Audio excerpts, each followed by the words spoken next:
Let's continue exploring the universe within art and the art within farming. In this episode, we're going to be looking at how to farm Nether Wart. There are a bunch of different ways that you can do this, but unfortunately, there isn't a fully automatic one. But we'll be going over all the different ways for you to get tons of Nether Wart so that you can pick which design fits your needs the best. Whether you want an automatic collection system or you just want some assistance when it comes to harvesting it, hopefully this video will help you get all of the Nether Wart that you're trying to get. And we're going to start this video off by talking about Fortune.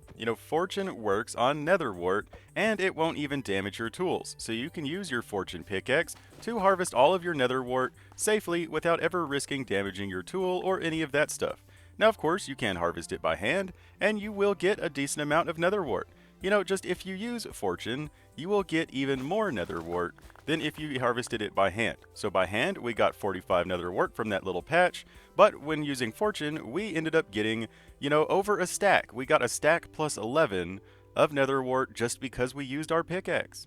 Now, if you don't care about Fortune, you can always build a waterfall farm like I've tutorialed in the past. You can check out a link to this video in the video description, and the only difference will be you will switch out the dirt for soul sand so that you can grow Nether Wart on this waterfall.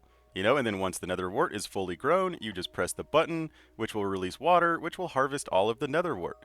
So this is more automated. You don't have to worry about collecting it, but you won't get Fortune either. But me personally, I do care about the Fortune bonus, so what I typically do is I build a 5-wide Nether Wart farm. The reason I make it 5-wide is because you can mine up to 5 blocks away. This allows you to build it up 1 block, so that you can just run along and harvest it all just by looking through without ever risking damaging the far wall or have to deal with losing time because you're staring down at the Nether Wart rather than looking straight through. When you're looking straight through, you immediately start harvesting the next Nether Wart after you break the first one. This also can make it a lot easier to plant the Nether Wart if you don't have soul speed. Trying to walk on soul sand without soul speed is just super painful and super slow, so planting can be really hard. But if you build it 1 up, then you can just kind of look at the back row and plant the entire thing. Another thing that I've seen people do, and that I myself have personally done before, is build a little minecart track next to the soul sand platform. Doing this can really help out with harvesting and with planting, especially if you don't have soul speed. If you don't have soul speed, it can be kind of slow to harvest it and slow to replant it, but this kind of makes you a little bit faster. It also will kind of semi-automate the process, especially for really, really, really large Nether Wart farms. All you have to do is kind of look ahead and hold down the mining button, and then eventually you will mine out the entire row. So this essentially frees up one of your hands to do other stuff while you mine out your farm, or you could even put something heavy on your mining button and walk away and go get a drink or something, and when you came back, you would have the entire thing harvested. And then it even helps with planting. You can just aim at the back row, hold down your planting button, and you will just plant rows and rows of Nether Wart. Now, you will need to either bring some Nether Wart with you before harvesting, or take a small break to pick up some Nether Wart. That way you have some to plant. But doing it this way can really help out, especially if you don't have soul speed. I will say if you don't have soul speed, this is faster than planting it, on foot while walking. And the more that you use this farm, the more you will get accustomed to, bringing Nether Wart with you so that you can replant without having to take a break. And a lot of times what I will do, even if I don't use the minecart in the middle, is I will build a second row of 5 on the other side. That way I can harvest one side just by walking down the middle trench, looking that way, and then I could just turn around and harvest the other side. But especially with the minecart method, having 2 sides is super duper nice and helpful. You just kind of get in the minecart to one of the sides, then just turn around without even leaving the minecart and harvest the other side, and then you can get out of the minecart and pick up all of your loot. Now, I will say, if you have soul speed, replanting it by hand, just by running along the soul sand, is probably faster than using the minecart. So really, it's just all up to you, whether or not you have soul speed or whether you don't. Me personally, I usually don't use the minecart, and I just kind of harvest it by hand while walking through the trench. Or if you want to automate the process even further, you can always add an automated collection system such as this.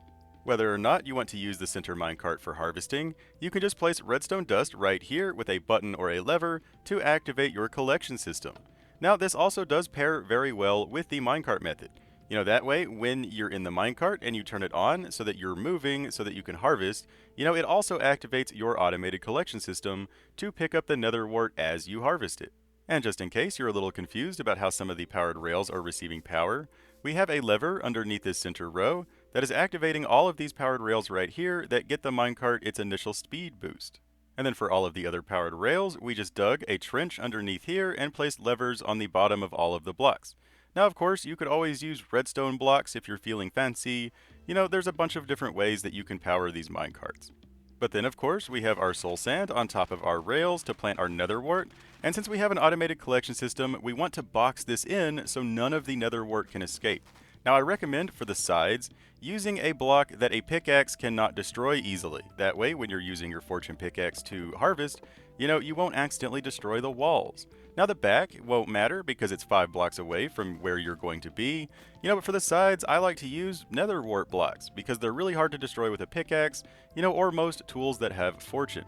And it also seems fitting since we're farming nether wart. Using the nether wart blocks, it kind of fits into the farm. Another thing to mention is that this example is fairly small. If you're going to build this sort of design with the automated collection system, I would definitely go much, much bigger. That way you're getting more for your money kind of thing. The reason I didn't do a block by block tutorial for this is because the size of your nether wart farm is really up to just how much you need. Maybe you just need a small patch like this, or maybe you need a ton of nether wart for all of the nether bricks that you can possibly get.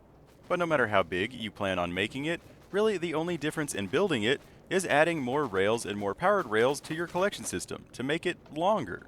But if you would like a block by block tutorial on any of this, just let me know in the comments and I will do my best to help you out. But then after you've waited for your nether wart to grow, you are ready to harvest. So all you have to do again is hop in your minecart, look one of the directions and hold down the mine button. Then you can just read a book or go get a drink or whatever you want to do, and when you come back, you will have harvested the entire section, and your automated collection system will have picked it all up for you. And then all you have to do is replant, which you can either do by hand if you have soul speed, or if you don't have soul speed, you can just stay in your minecart and just plant row by row.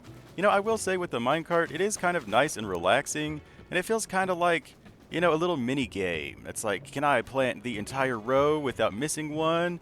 It can be fun at times, which is kind of interesting. Sometimes I build the minecart just because it's kind of fun. It makes farming nether wart a little less tedious. For some reason, going back and forth in the minecart is nice and relaxing, and it feels kind of like a game. But once you're done harvesting and replanting, all that's left is to wait on your minecarts to drain all of your goodies into your collection system. Another thing to mention is that depending on how big you make this, you might need more minecart with hoppers. If you make it really, really, really long, the minecarts will fill up fairly quickly. So all you have to do in order to do that is to divide up the automated collection system into different sections, that each have their own minecart with hopper. Really, it all just depends on what you're looking to achieve. And again, if you would like a block by block tutorial on any version of this, simply let me know in the comments and I will do my best to help you out. Or really, if you have any sort of request whatsoever, whether it's farms or tutorials, simply let me know and I will do my best to make what you're looking for. But I really hope you enjoyed this video. If you did, don't forget to like, favorite, share, and subscribe. It really, really helps out the channel and helps out the video, and it makes me super duper happy. And speaking of, another thing that makes me happy is all of my subscribers. Y'all are all totally awesome. I really appreciate all of your support. It is because of you that I can keep making these videos, so I really hope you enjoy. But even if you're not subscribed, thank you so much for watching. I really appreciate it, and again, I hope you enjoyed. And in the video description is a link to my Discord. You can join that Minecraft community to share pictures of your builds, talk to me about redstone, find players to play with, or, anything Minecraft related that you would like to do. I would love to see your builds and your creations, and I'm always here to help. So just join the Discord to learn more. But that's all we got for this video, so until next time, I've been your host, OmLedu, hopefully teaching you a farming trick or two, and reminding you, as always, don't forget to have fun. Bye-bye.